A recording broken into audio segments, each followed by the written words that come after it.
Log begin. I don't use these things much, but I thought it would be a good time to get back into it. I feel like this needs to be recorded. We have an exchange officer. That isn't new. What is new is the race he comes from.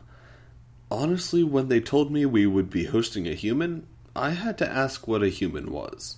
I mean, I guess they've been in the news a bit, but nothing really stuck, you know?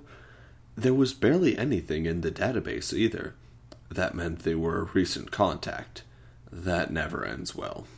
So, this guy was going to be working in my department. They said he was a missile tech, but, I mean, come on. What could he possibly know, right? Someone from a race I'd never heard of, probably just discovered FTL a few years ago, and they were telling me he could put a gravity drive together in his sleep.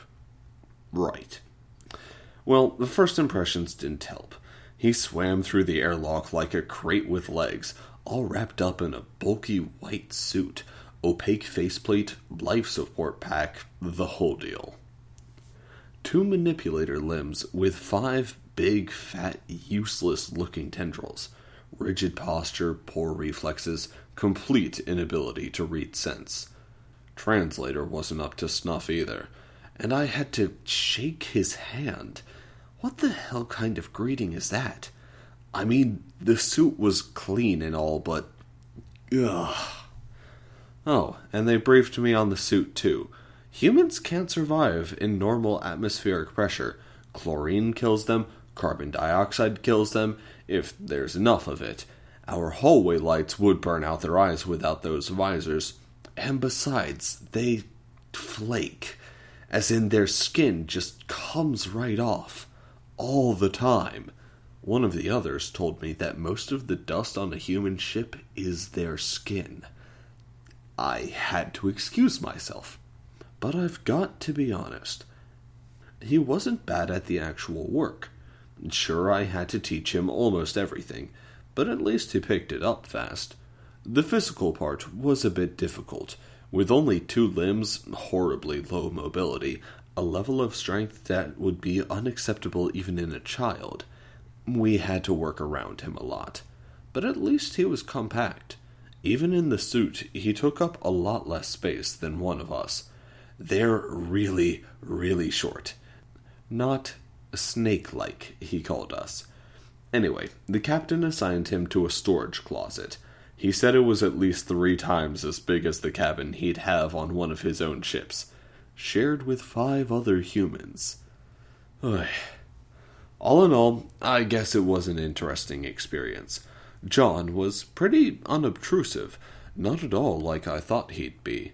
He did all the work we gave him, never made a fuss, ate about half a standard ration per week, and was totally fine. Special human food, you know, something called beef. Anyway, a few of us got to know him pretty well, invited him to games and stuff. He wasn't any good at most of them, though I will give him credit for finding a way to play Junker with only 2 hands. But enough of that. What you really want is what everyone's been talking about. The one story everyone knows a different version of. Well, here's mine. We were attacked. Not by your standard raiders either. This was an entire destroyer group, fresh off a jump, no more than a couple light seconds away. The closest friendly ship was at least 50 minutes out. We were toast, and we all knew it. We fought anyway. No time to disengage, no hope of seeing our families again if we surrendered. I put the human on fire control. He had a knack for it. Every salvo on target. Warheads keyed to seek the perfect weak points. It was enough to put one of the ships out of action before they were even close enough to energy range. But they kept moving. Lasers tore into our engineering section, slagging most of our jump drive. Torpedoes gutted crew quarters and medical. Primary sensors went down. The human kept firing, switching to new arrays as each one was destroyed. He was fast. A pinpoint strike got through our armor, stitching right along the control bay. A dozen crewmen were cut to shreds. He didn't even flinch.